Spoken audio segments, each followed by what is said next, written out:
Welcome to this beautiful sunset in the Caribbean where we're having the world's first podcast on a canoe. And that's not the only new thing we're celebrating here right now. We, and this time I can say we for certain, we at Rootify will be on German primetime television at 8:15 this 10th of March.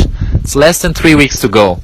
And I promise you, we have thought so much about how to announce this that we just decided, as always, to just get it done. So here we are, a very lean video that we're filming here. And I really want to do this video differently. I think in our scene, in the startup scene, it's a lot about, fake it till you make it. And at Rootify we have a different culture. We call it flex it till you max it.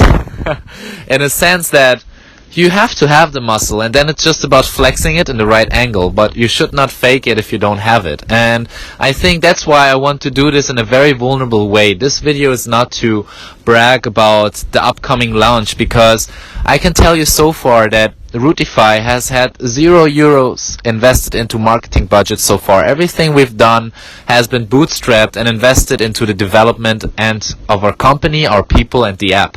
So that's why this now is a very lean approach again, to just get the message out there to you. And it's again not a bragging about the fact that we're going on German television, but it's about getting your help to make this announcement as big as possible collectively. So what I ask you to do is, once you're watching this video now, I hope you're super hyped that your local startup next door just got this huge possibility. And if you're watching the video, please don't mind me waving around, because a lot of mosquitoes here. But as always, we sacrifice a lot at Rootify to bring the news out to you. So the key message of this video is, I want to give you a little bit behind the scenes of how we got there. And I think it's really crazy, because 1 year ago we have filmed this. So you can imagine it's been 1 year that I've been living on this secret. And there's so many times where people ask me, how's it going with Rootify? Are you still on it? And as an entrepreneur, these questions obviously bug you. They bug you more than the bugs right here around me. Why is that? It is simply because since I was on this show, I decided to not do marketing anymore, to go back to just focus on the vision we have of connecting cultures. And ever since, we have been working on it, and the launch has been postponed, and now we're going live 1 year after. So it's been 1 year since shooting the video actually to now going on German television, and there's been a lot of steps in between it. To sum it up, we're very excited that on 10th of March, 8:15 p.m. you will finally see the end result of it, and we've been working very hard on it so far. As I said though, this is a social movement. This is just about as much about you as it is about me and every other Rootifyer at my team. And what's really beautiful is that 1 year ago, when I went to the Shark Tank in Germany, I was a solopreneur, and that's what I mean by flexing it till you max it. I had to speak back then as if the we was not just me and my alter ego. It was really just me back then for a long while, and that's why I'm so appreciative right now in 2020 that I have a global company with people in Holland, from the Caribbean. You might have seen the Blue Tulips Awards last week when we went live. And we had this crazy thing where you have the European team, me and my co-founder, being here right now, while our Curaçaoian team is representing us in Holland. So it's crazy, it's beautiful, and I'm happy that finally we isn't just me anymore. But this we is about to become bigger, because it includes you now. So please make sure to share this video wherever you can. And not only that, we will need every helping hand to make sure that on this 10th of March everybody is sitting behind their television. So please, if you have any tips, if you know someone who has experienced something similar, please connect us, please contact me. You know my WhatsApp contact, it's all over Facebook, Instagram. You can just short link me, DM me, whatsoever. My team will be happy to assist and to collaborate with you to make sure we get this message across. So that's the beautiful thing. I've been talking for a while right now. Usually the Rootify podcasts are in a kind of interview style, so this is a really unique special that we're doing right now. We will do a second episode after the eventual TV launch, where we'll be debriefing the deal, because as you can imagine, the deal has happened 1 year ago. and I had to confidentially sign that I will not talk about it to anyone. And so you can imagine, you just have to wait 3 more weeks. I've been waiting for a year, and I'm so excited, but obviously still I can't tell you. So 3 weeks from now, after you see us on TV, we'll do a second episode debriefing on what happened with the deal and so on. So please, until then, help us. And to get a little bit back to the interview format that we usually have, I have my beautiful co-founder behind the camera, so we can go a little bit into that ping pong. Is there something I've forgotten maybe? Because as I said, we just put the video camera on. We thought maybe we should do some viral marketing. We should maybe put some ad money into it, but you know, so far we've been authentic, and our brand is about authenticity and sustainability. So here I am, here she is. So is there anything I've missed out, Rebecca? Yes, maybe you could tell our potential listeners a little bit more about the show. You said it's a German Shark Tank. Just give us a little bit more information about the format. Sure. So it's been a format that has global success. It started, as far as I know, in Japan, called the Tiger's Den. Then it went to Shark Tank in the USA, and in Great Britain, I think it's what's it called? The Lion's Den, even. So in Germany, we call it Die Höhle der Löwen, which is something like, the Lion's Den, literally translated. And the format is very, very interesting. It's kind of the VC culture you would know from the States, from the Silicon. You go to the show, you pitch an idea, and ideally you get out of the Lion's Den, out of the show, with a new investor on your side. And so obviously my friends, my close friends, who have also like accompanied me on this journey, my colleagues, even them I was not allowed to tell what happened there on this show. But it's really hard. I wish I could tell you more, but what I can tell you is I pitched there. It was a great experience. I met great investors. All of the judges are so qualified. A big thank you to Vox, which is the news media distributor, and to Sony Entertainment, which even came back to my hometown in Gießen. I tell you, it's a small city next to Frankfurt, if you know Frankfurt, if you're a global listener.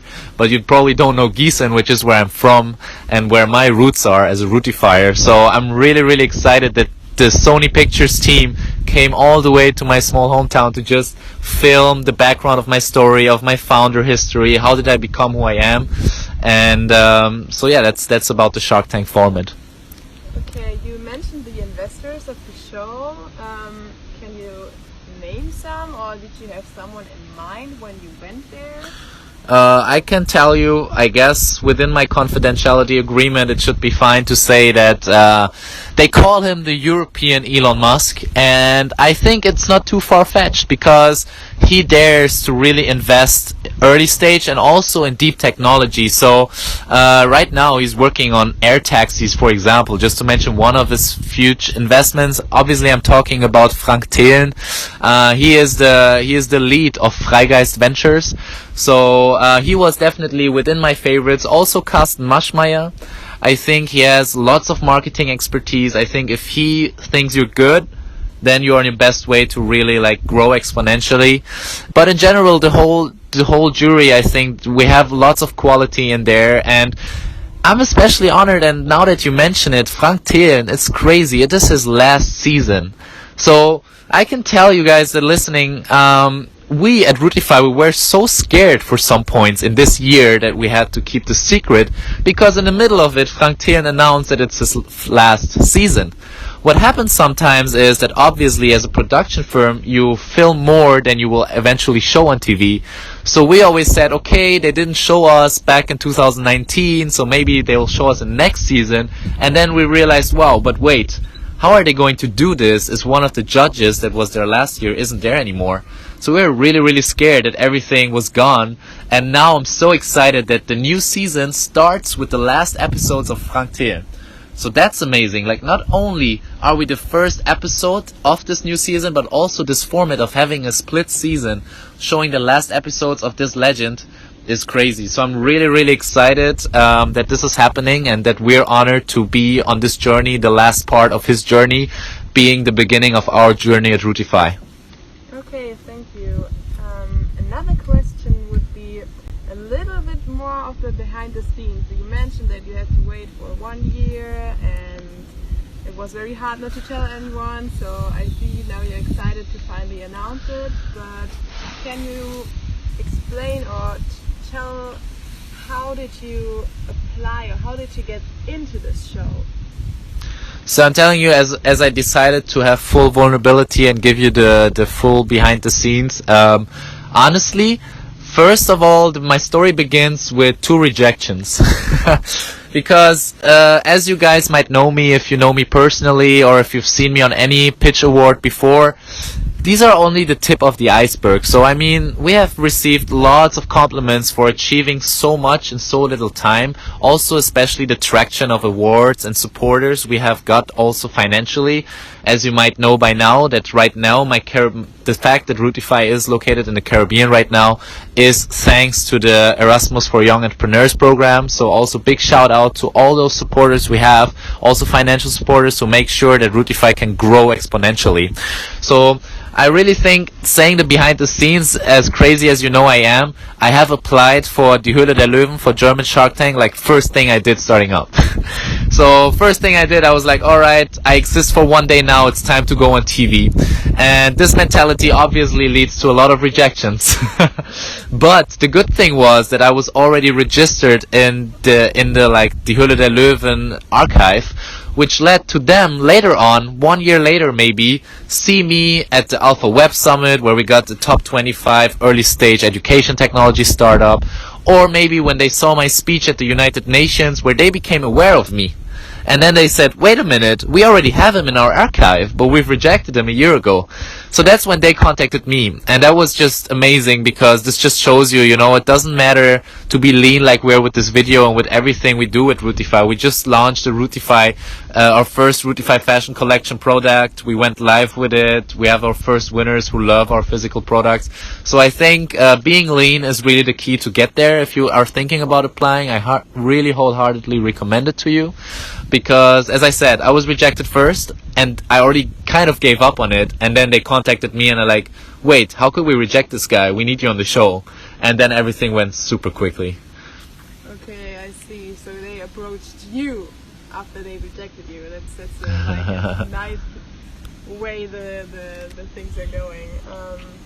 Yeah, can you tell me, how did you prepare to go on the TV show? I mean, it's like a huge step for any startup to go viral and to be on a show that is watched by millions of people. So what did you do to prepare? Oh yeah, that's a really good one, because it took, as I said, talking of the tip of the iceberg, there's so much more than what you see in the show. Even for me, it was fascinating to be part of such a TV complex also, you know, because we have filmed it. We did the home video in my hometown. I look forward to see it. I'll be seeing it the first time as well. They didn't share anything about that with me, but what I know is, as a preparation, if you don't, what's one of my favorite quotes? It's basically in English something like, failing to prepare is preparing to fail. So that's actually in a nutshell, because my preparation was, first of all, reading the whole book of Frank Thelen. he has released an autobiographic book, and even in this book, so shout out to his book if you haven't read it yet. He is a great guy, so it's a great book.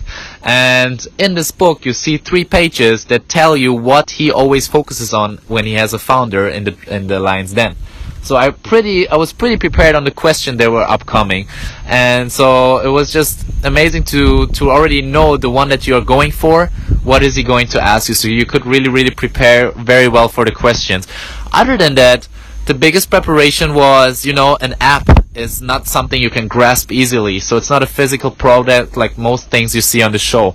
So I really had to think, how can I find an example that makes the Rootify concept really so simple that everybody in front of the TV, if you're just somebody who, you know, has never touched any second foreign language, or you're a polyglot, but that all of them are addressed. So that was the next preparation. And the third step, obviously, was my company evaluation. So that's a big one. I think the most of the time I've spent actually with the finances and thinking of how much can I ask for, and how much do I think am I really worth. because if you are in a company, and I did some research, because actually, to be honest, the first episode ever I'll be watching of this show is the one on 10th of March where I'll be aired. And this is not against the show, this is just about me not watching stuff, but I definitely watched a lot of the videos of the successful startups in the past, so I can learn and so I can see what is their common denominator. And I figured out none of them really asked for their real value. So if you see at their Series A funding, at the next funding, it increased exponentially. They kind of sold themselves undervalued to get the deal on TV. And that's also, to be honest, as I said, without telling too much about the negotiation, you will see it on the 10th of March, so stay really excited as I am. But my strategy was definitely to go in there with a value that I see too low for my company, because I realized if I go too high and I'm not known yet, this might break my neck. So whereas now when we go live, when whole Germany will know us, then I assume also that our valuation will increase with that. And also within this time frame, we had 1 year to work on this product.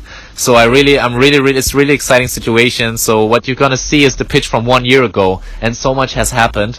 And I definitely recommend everyone who thinks about going there to make sure these three things are aligned. Who is the judge? How much am I worth? And how much am I going to sell myself to be worth? Okay, that sounds like a good preparation.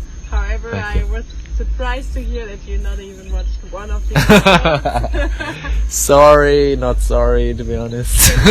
I had to work on Rootify. We'll see one. Exactly, I definitely watched this one because I haven't seen the content myself yet. Yeah. I think we can wrap it up with one more question if you have one, because the beautiful sunset has already happened if you're watching this video and not only the podcast on every streamable platform. It's getting dark. The mosquitoes have filled their appetite with our blood. So maybe one last question you want me to answer, I'll be happy to. Would you do it again? Would I do it again? Not to reveal too much, yeah. But like, would you do it again? Would you go through the process of not telling anyone and keeping the secret? So it's a lot to ask from only one person. Yeah, you're mentioning two major things. The first of one is keeping a secret for a long time, and the second one being a solopreneur. So as I said, until the beginning of 2020, the solopreneur, Rootify was me, I was Rootify. Most of my friends knew that, but that was the kind of what I began this conversation with, the flex it till you max it. It's like, now we're maxing it. Now I have a team that I can rely on, and our team is growing, and we still need you, because this is a social movement. We are not just another company, we are collaboratively working on a vision of connecting cultures. So this is why really the first thing is I do not recommend you to do this on your own. So as much as your resilience is tested, I really think it's definitely important to have someone like my co-founder sitting right here with me. And also shout out to all the Rootifyers. It would take too long to mention you by now, because our family has grown and we want to see you as a part of our family. So as I said in the beginning, please make sure to share this as much as you can, to contact us directly with any help, any experience you have for us. Maybe some press contacts to even like pre-launch, have some traction going before we go live on the 10th of March. But the first thing you mentioned is really crucial, is if I would do it again,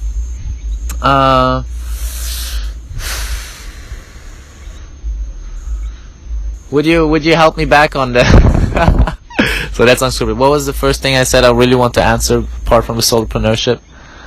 Yeah, the keeping the secret. Keeping the secret. Thank you. Because finally I can tell you about the secret, and I think it has built my character. It really has built my character to realize, why am I doing this? Why?